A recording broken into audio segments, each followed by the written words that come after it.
Enzim ni sebenarnya topik favorite. Sebab tu cikgu kata enzim is very important. Sampaikan industri kita yang banyak dekat keliling kamu, bahan-bahan yang kamu guna, banyak guna enzim. Sebab penting mechanism of enzyme reaction. So macam mana kaedahnya enzim tu dia react ataupun dia menjadikan substrate tu dia tukarkan kepada produk. Okay, so cara dia mudah saja. Okay, dia gunakan kaedah seperti lock and key mechanism ataupun lock and key reaction, nama dia punya reaction tu lah, lock and key. Okay, enzim dia jadi lock kat sini, bawah ni, mangga. Okay, and substrate become a key. Okay, represent apa?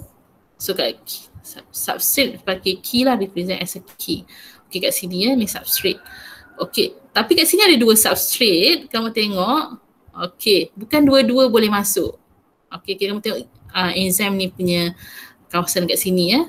So yang ini kita panggil, kat kawasan enzim ni kita panggil sebagai active site. Okay, kat mana yang dia komplement dengan substrate nanti, so ini dipanggil sebagai active site. Ni ya, active site. So active site yang penting dekat enzim ni. Active site inilah yang membezakan satu enzim dengan enzim yang lain.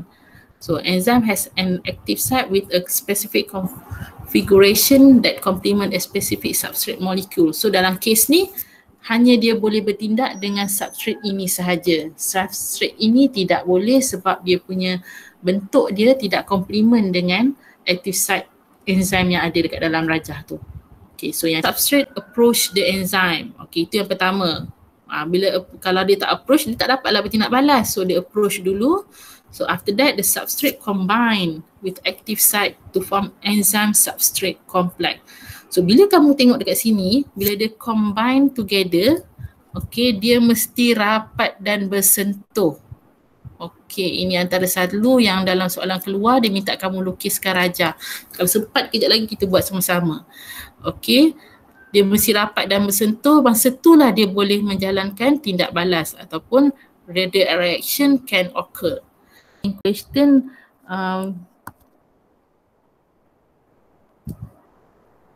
okay, kita replace substrate ni dengan lipid dan kita replace enzim dengan lipase. Okay, dia dah spesifik pada satu reaction ya. Sebab dalam soalan dia takkan guna yang general, dia dah spesifik. Okay, tapi bila kamu explain yang bawah ni dia spesifik substrate ataupun kamu akan tulislah lipid approach the lipase. Kita akan ubah kat sini ayat dia. So the lipid combine with active site of lipase to form as enzyme lipase. Okay. Substrate lipid.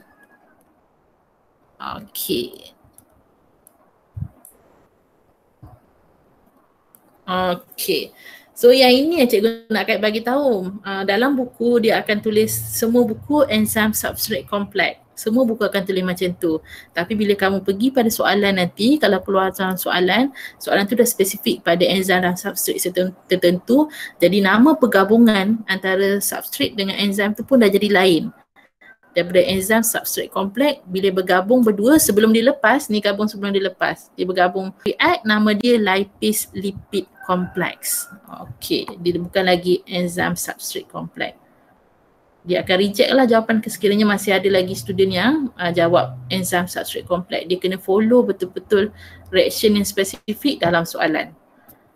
Okay, so okay, the reaction take place and a product is formed. So dalam kes ni, enzim ni salah satu kegunaan dia, dia boleh lower the activation energy. So kalau kamu tengok kat sini, ini adalah nilai energi yang digunakan dalam satu tindak balas. Tinggi ni, without enzyme. So yang biru ni, without enzyme, energi yang diperlukan dalam satu sistem untuk tindak balas, energi yang digunakan adalah tinggi. Akan tetapi, okay, bila kita gunakan enzim dalam satu tindak balas, dia akan lower the activation energy tu, boleh jadi separuh ataupun less than that. Okay, tengok kat sini dia rendahkan activation energy. Okay, so by doing so, the rate of biochemical reaction in the cell is accelerated. Okay, so lagi cepatlah sebab energi kurang digunakan, lagi cepatlah sesuatu tindak balas itu boleh berlaku. Okey, ini antara salah satu keistimewaan enzim.